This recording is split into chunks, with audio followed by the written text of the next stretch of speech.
Hi, 3-2 and 3-4. It's Mrs. Moser. I just want to let you know I miss you very, very much. I wanted to talk to you a little bit about the project that you have this week, and I'm really excited to share with you how Mrs. Moser is going to be doing the project. So if you kind of look around, you'll see that this isn't our regular classroom, but I tried to make adjustments as possible and try to pull a couple things in that we would normally do in the classroom. So one of our project focus this week is to investigate how you impact your community in the present and future. So we're going to talk about community. We're going to talk about who's a hero to you. And that's how Mrs. Moser is going to get started today, okay? Who my hero is, and someone that I knew a lot about growing up that my dad would tell me about was someone named Roberto Clemente. So Mrs. Moser is actually going to be reading you a story today, and then I'm going to tie this book, 3-2 and 3-4, with somebody that is a hero to me in our community around school. So you're going to hear about this hero, and you're going to hear about somebody that is a hero to me in our school, okay? But I'm going to try to keep this a little bit like we do in the classroom as much as I can, okay? So I have some vocabulary words that I went ahead and pulled from the book. So I want to talk to you about those words first, and then we're going to do some hand motions to those words. So as you're watching this video, you can do the motions with Mrs. Moser, okay? So here's the first word. You want to zoom in on it, please? I want you to try to say that word to yourself first. And if you said the word was greatest, you are absolutely correct. So now let's see how many syllables the word has. Greatest. 2. Let's go ahead and raise it. Greatest. Let's cross it. Greatest. Let's tap it. Greatest. Excellent. So now we see that the word greatest means the best. And we should also be able to figure out what type of word it is. If it's a noun, if it's a verb, or if it's an adjective. Remember, nouns are person, place, or thing, something you can touch. A verb, an action, something you can do, or an adjective, a descriptive word, using all of your senses. So thinking about this word, it has the EST at the end, which we learned about for mentor sentence. And we know EST means the most. So we have great, greater, greatest, the most, great. And we know that that is an adjective. Hopefully that's what you guessed, because we can use that to describe someone or something. And we talked about comparative adjectives and superlative adjectives. So this is actually a superlative adjective. So whenever we get to that word in the book, we're going to go great, greater, greatest, the most, great. Okay? Let's go ahead and zoom in on our second word. I want you to try to sound that out to yourself. If you said the word was plentiful, you are absolutely correct. So let's go ahead and clap the syllables out. Plentiful. 3. Let's go ahead and selfie it. Plentiful. Let's go ahead and dab it. Plentiful. And let's go ahead and Mr. Moser dab it. Plentiful. Excellent. So you should see full at the end of the word plenty. And you should also notice that the change from it dropped the Y and added the I. And full means full of something, okay? And so in this case, it's many or a lot. So something in our story, there's going to be something that's plenty of something, okay? So whenever we get to the word plentiful in our story, we are going to do this. Lots and lots, okay? Let's try that one more time. Lots and lots, okay? Now also thinking about this word, I want you to think about this word if it's a noun, a verb, or an adjective. I'll give you a couple seconds. If you said adjective, you are absolutely correct, because something can be plentiful. We can use it to describe something. The plentiful books, the plentiful shoes. Okay, so we have 2 adjectives so far. And let's take a look at our third word from our story, Roberto Clemente, the pride of the Pittsburgh Pirates.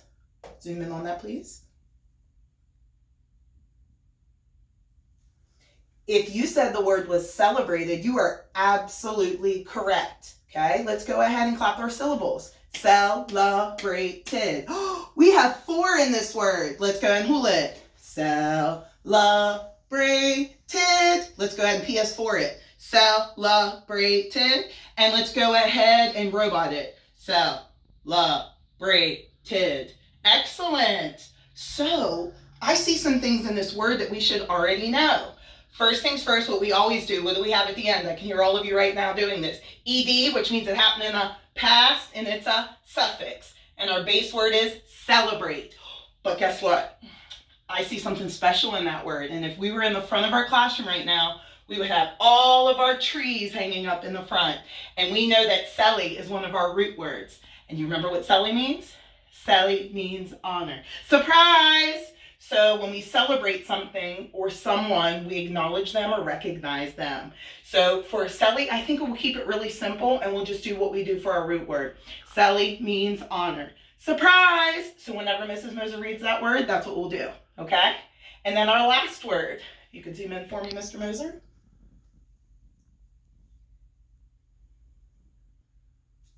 If you said that word was mocked, you are absolutely correct, okay? Let's count the syllables for that word. Mocked. Mocked. 1. Let's go ahead and, let's ant clap it. Mocked. Let's go ahead and sassy snap it. Mocked. And let's go ahead and snobby snap it. Mocked. And again, you should notice something at the end of the word. We have ed, which means it happened in the past, and it's a suffix. And our base word is mock, okay? When we mock somebody, we mimic or copy them in a rotten way, like a rotten banana way, like Mrs. Moser doesn't like to see in the classroom. So when you mimic or copy somebody, you're doing something and kind of like doing it in a not so nice way. So Andres, I'm going to call you out for this one, because whenever you were in kindergarten, remember you used to follow Mrs. Moser around on the playground, and you'd wear my name badge, and then whenever someone was getting in trouble, you'd go, nah, nah, nah, nah, nah, nah. So that's going to be our hand motion today. We're going to use Andres's whenever he would mock Mrs. Moser when he was in kindergarten. So whenever Mrs. Moser reads the word mock, we're going to go, nah, nah, nah, nah, nah, nah. Okay? So let's go ahead and review, because I'm sure Mrs. Moser, as you know, you always have to remind me what our hand motions are to words, because I never remember them. So let's practice. We have for greatest, great, greater, greatest, the most great, okay? Plentiful, lots and lots. Celebrated, Selly means honor. Surprise, and mocked. Na, na, na, na, na, na. And Mrs. Moser is now remembering that she did not do if it was nouns, verbs, or adjectives for the last two words. So in this case, they're both the same, and it's something we can do. So if it's something we can do, we know that we can celebrate somebody and we can mock somebody, so we know they're verbs, okay? Verbs, actions, something you can do, okay? So those are our words from our story.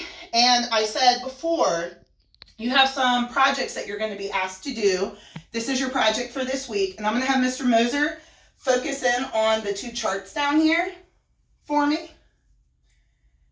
And these are some things that are going to be sent to you on class tag, on Instagram. And Mrs. Moser is going to try posting this video up to YouTube as well. So you'll get to see it on YouTube. This is where you should be seeing it right now. So these are some examples of what you can do. You can pick your favorite community hero and explain why you chose them. You can interview a family member or someone virtually by phone about their job and journal about how you would like to follow in their path. That means how you would like to be like them. You could make a list of how you can help in your community. This one kind of goes over on the next spot too. Mrs. Moser ran out of the room. You can find a book or article to read about a hero and compare to a hero in your community. And that's what I'm going to be doing today. And then you can also draw or record yourself participating in healthy activities. So these are some examples of what you can do this week. I'm so excited to see how you respond to these activities. And these are some ways that you can reach Mrs. Moser. You know that you can send me something on class tag. You can take a picture or record it. You can do it on our class Instagram page too. You can also call or text me your work, or send it through my school email, or maybe you just want to share it whenever we Zoom for next time. So I'm really looking forward to it, okay? So Mrs. Moser again said that she's going to read you a story about someone that is a hero to her. This is a book that actually we would be reading whenever we do Facts and Opinions. So I'm going to share this story with you. You can probably notice that Mrs. Moser has a costume on like she always does. But I have a shirt on that represents the player that I'm going to be reading to you about. And I also have some cool things that Mr. Moser actually got me a couple years ago in some bags that he got me for birthdays and anniversaries. So these actually are part of the organization that I'm going to be reading you about. And I actually have a little Roberto Clemente statue and the picture. Mr. Moser, would you like to zoom in on that, a couple of those things? Okay, I'm going to go ahead and sit down and read. I know Mrs. Moser always likes to walk around when she reads, but since I'm not getting the chance to walk around for you, and it's just Mr. Moser and I'm going to go ahead and sit and read this story because I have to get my game face on for this story. I might pause for questions. I know you can't answer them, but maybe you can think about them as Mrs. Moser is reading them, because this story means a lot to Mrs. Moser. This is actually a story that really makes Mrs. Moser emotional because of how great people are and some things that they can do. And this shows to me how Roberto Clemente was a hero in the community that he was in. And then at the end, I'll talk to you about why I chose the person I did that's a hero in the community that we're in, okay? Okay, the story I'm going to read you is called Roberto Clemente, The Pride of the Pittsburgh Pirates, and it's by Jonah Winter. And I'm going to read the book like how I would normally in the classroom, besides walking around. So Mr. Moser might have to remind me about hand motions. I actually have all the Bitmojis over here, but that would be really hard for me to hold up every single Bitmoji that would go with this book. So maybe later, once I get more comfortable at working with the camera and posting videos, maybe we'll get some Bitmojis in, okay? So again, we're going to think about someone in the community that's a hero. On an island called Puerto Rico, where baseball players are as plentiful, lots of, as tropical flowers in a rainforest, there was a boy who had very little but a fever to play and win at baseball.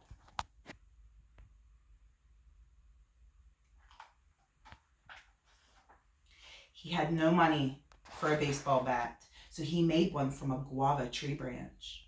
His first glove, also made from the cloth of a coffee bean sack. His first baseball field was muddy and crowded with palm trees. For batting practice, he used empty soup cans and hit them further than anyone else. Soup cans turned into softballs. Softballs turned into baseballs. Little League turned into minor league, turned into winter league. Professional baseball in Puerto Rico. He played so well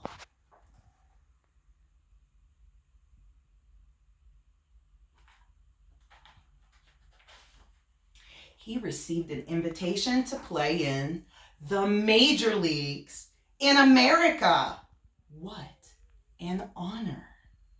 But the young man was sent to a steel mill town called Pittsburgh, Pennsylvania, where his new team, the Pittsburgh Pirates, were in last place. Now, this was something very strange, being on a losing team. For the young Puerto Rican, everything was strange. Instead of palm trees, he saw smokestacks. Instead of Spanish, he heard English. Instead of being somebody, he was a nobody. His first time at bat, he heard the announcer stumble through his Spanish name. Robert, Clement? It echoed in the near empty stands. Roberto Clemente was his name. As if to introduce himself, Roberto smacked the very first pitch.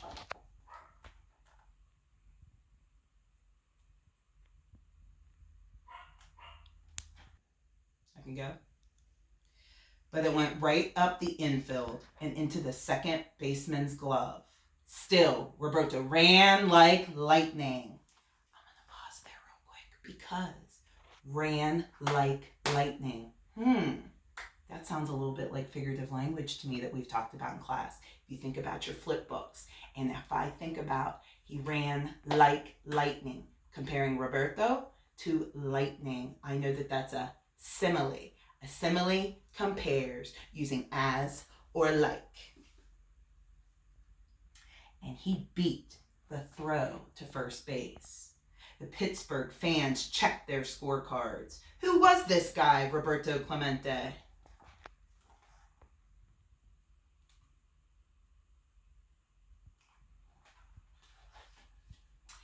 To his new fans in Pittsburgh, Roberto was like a jolt of electricity. He could score from first base on a single. He could hit line drives, bunts, towering home runs, sacrifice flies, whatever was needed. Once he even scored an inside the park grand slam. Playing right field, he had no equal. He was always leaping, diving, crashing, rolling. Once, trying to catch a pop fly, running full speed, he slammed into the right field wall and fell to the ground.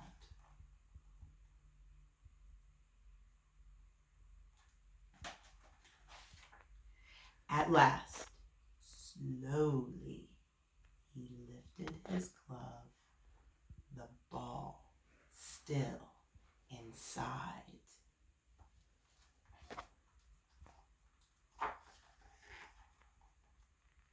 Think about for a minute how this story is making you feel. What's your mood as Mrs. Moser is reading?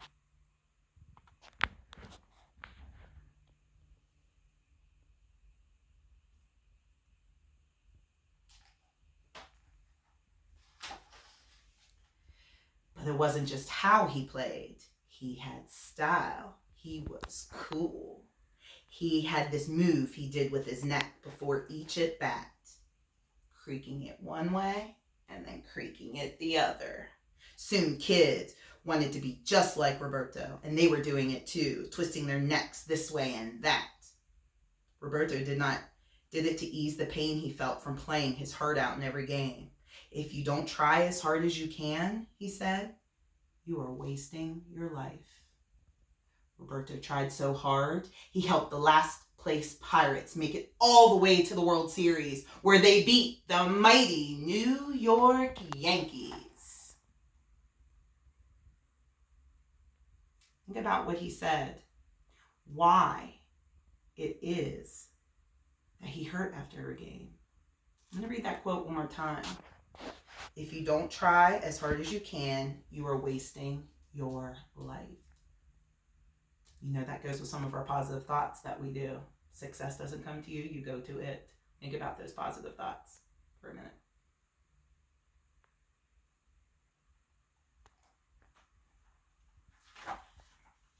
After the series, down in the streets of Pittsburgh, Roberto walked along among his fans who were so busy celebrating.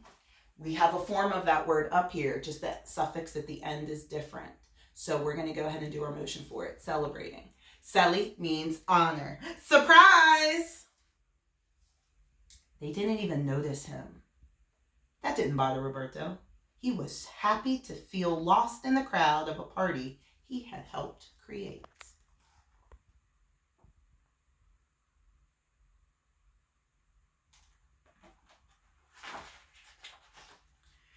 But there was something that would have made Roberto's joy a little sweeter. As much as his fans loved him, the newspaper writers did not. When Roberto was in such pain and he couldn't play, they called him lazy. They mocked his Spanish accent. Na, na, na, na, na, na. And Roberto got angry. The mainly white newsmen called him a Latino hothead. Roberto swore he would be so good, he would have to get the respect he deserved. He would become the greatest. Great, greater, greatest, the most great. All-around baseball player there ever was. At home that Christmas, Roberto went back to the same muddy field he'd play on as a boy. In his pocket was a bag full of bottle caps that he emptied into the hands of some kids. They threw him the caps, and he hit each one again and again.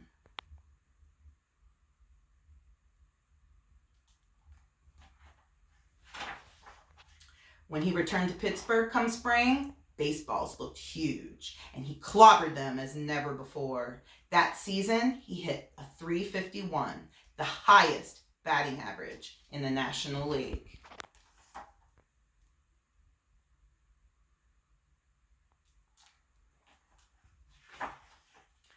And still, he did not get the credit he deserved for being so great. It's because I'm black, isn't it? He asked his sneering reporters. It's because I'm Puerto Rican. It's because I'm proud. It was starting to seem as if Roberto might never be respected in the big world outside of Pittsburgh and Puerto Rico. And then something happened. The year was 1971. The Pirates were in the World Series again, playing against the Baltimore Orioles, who were favored to win. All around America and Puerto Rico, people sat watching on TV as Roberto put on a one-man show, stealing bases, hitting home runs,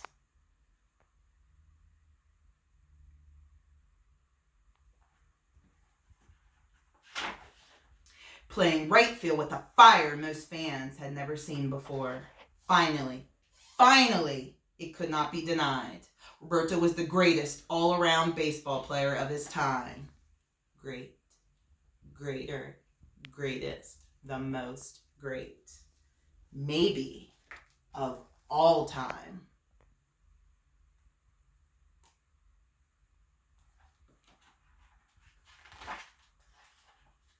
The very next year, he did something that few had ever done. During the last game of the season, Roberto walked to the plate, creaked his neck, dug into his stance, stuck out his chin towards the pitcher, and walloped a line drive. If you remember, we had that word walloped in Rabbit and Coyote. Whenever Coyote was tricking and Rabbit was tricking the farmer with the chilies, and he walloped the wax rabbit, and he went, "Ay, ay, ay!" He walloped a line drive off the center field wall, his 3,000th hit. The crowd cheered, and they wouldn't stop cheering. For many minutes, the players stopped playing, and Roberto stood on second base amazed at how far he had become. How far he had to come. I want you to think about a good character trait for Roberto. What do you think would be a good character trait? Based on things he says, based on things he does. What the characters say, what the characters do. Action. Think about that. What would be a good character trait for him? Everything we've read about. People not believing in him. And then him working hard. Keep working.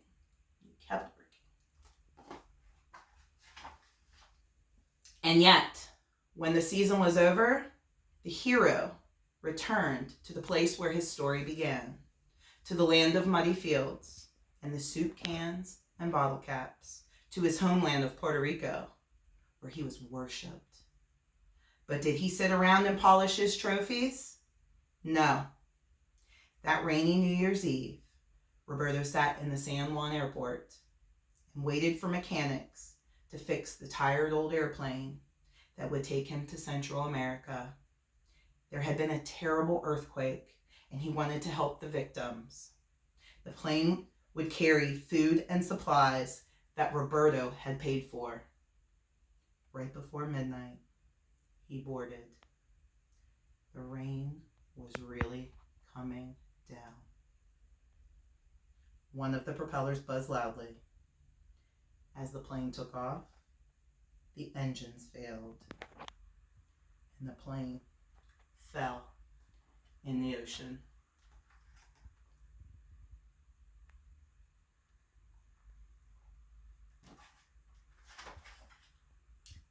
Just like that, it was over. Roberto was gone.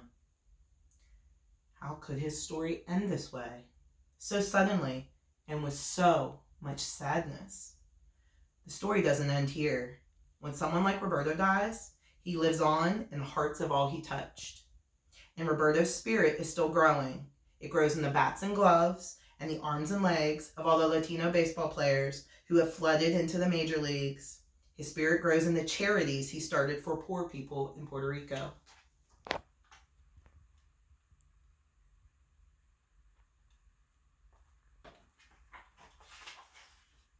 And the spirit is still growing in Pittsburgh, where people who saw him play tell their children and grandchildren of how he used to sparkle, running, diving, firing game-saving throws from deep right field, all the way to home plate, smack, right into the catcher's glove.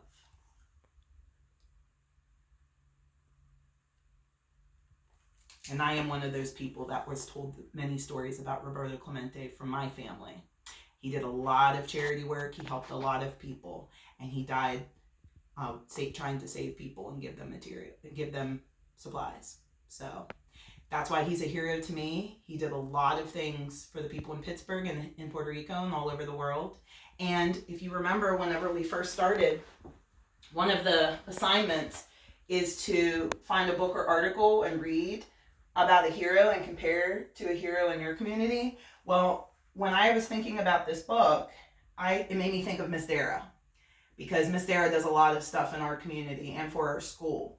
I mean, just last week on her 66th birthday, she gave over 100 meals to students so they would have something to eat, and that's how she celebrated her birthday. And also, I think about everything she does for us at school. She loves cooking for the teachers, and she raises money at where she works outside of school and donates a lot of her money. So our students, every single one of them at BC, get a free t-shirt. So that's amazing that she is she is not selfish, and she does a lot of things for our school. So I'm comparing my hero for someone in the community to Miss Dara, because she does a lot of work in our community and for our school, and that's what Roberto did for Pittsburgh and also did for Puerto Rico. So I miss you guys very much. And this is the first of many books that I'm going to be reading to you. I also want you to think about this book and maybe what another good title would be for it.